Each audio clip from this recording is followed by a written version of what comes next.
everyone, I'm Becky. And I'm Sarah. And we're doing Bickering Book Reviews. Today we are talking about Now Is Everything by Amy Giles. This is her first book. Sarah got this physical arc somewhere.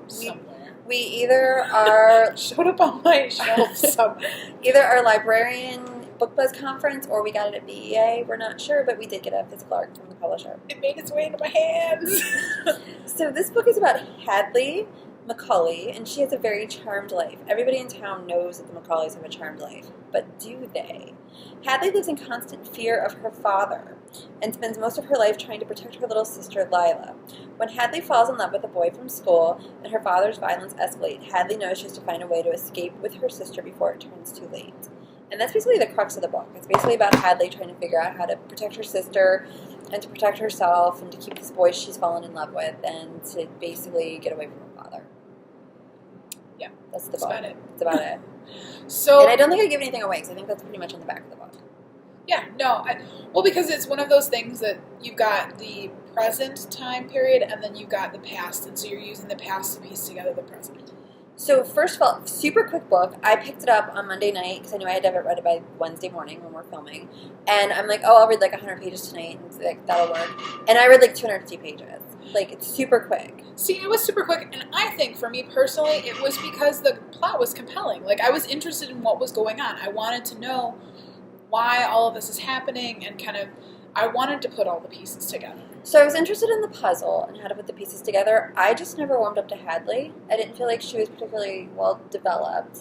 But I don't think that she could have been developed but because... nobody was well developed. I don't know. Well, then again, I don't think that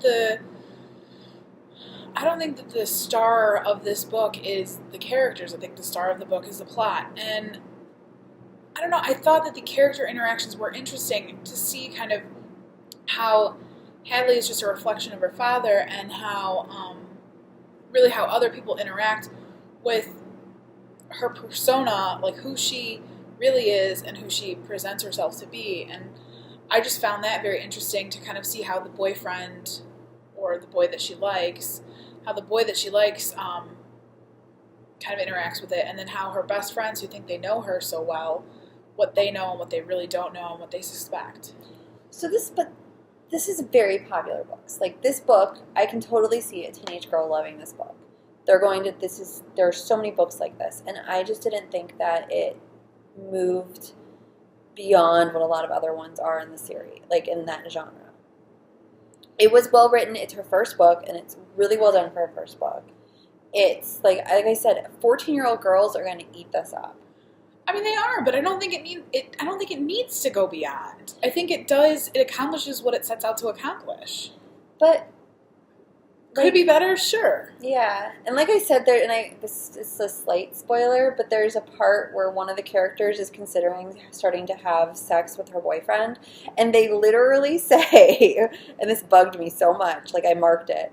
They literally say, well, if you're on the pill, you don't need to use condoms. See, but that interaction, I think, for me, it hit me as, like, that's really a conversation that I've overheard happen. Like, it's not, like, so yeah. I get that the message is not acceptable, but I think there are some issues that show up a little bit later.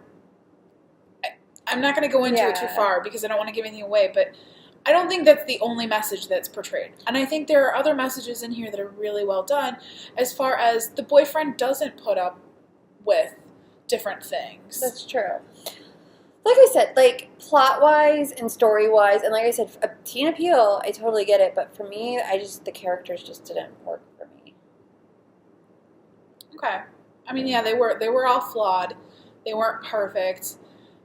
But for me, it kind of seemed more realistic, and it felt like a book that was like being driven very, very much by like the plot, and like the characters weren't developed anywhere near as well as the plot. Okay, that is definitely true. None of the characters felt really well developed to me. That being said, I did like it. I did think for what its intended audience is, like, I could totally see myself walking out of this room and finding a teen to give this to who would want to read it. And it is totally in my wheelhouse. I love books like this. And I do love some drama, but like I said, and it doesn't help me. I need to stop reading other people's reviews before I read a book. Yes, stop doing that. Yeah, because then other people point it out, and I'm like, oh, yeah, I see that. Because they're not always accurate. I think we found that out about another review. Yeah, that's true. Yeah. No, but this was like, anyway. I think we should rate it. We should just rate it. So our rating scale starts at the top with 5 unicorns, and it goes down to 2 unicorns. If we don't like it, it's just a horse because it's not sparkly. So this book to me is a solid 3.5, but we're not doing halves, and I can't bump it up to a 4, so it's a 3. See, and the plot totally got me. I'm giving it a 4. I liked it. So, and that's where we are, and Now Is Everything by Amy Giles. All right, see you around. Bye.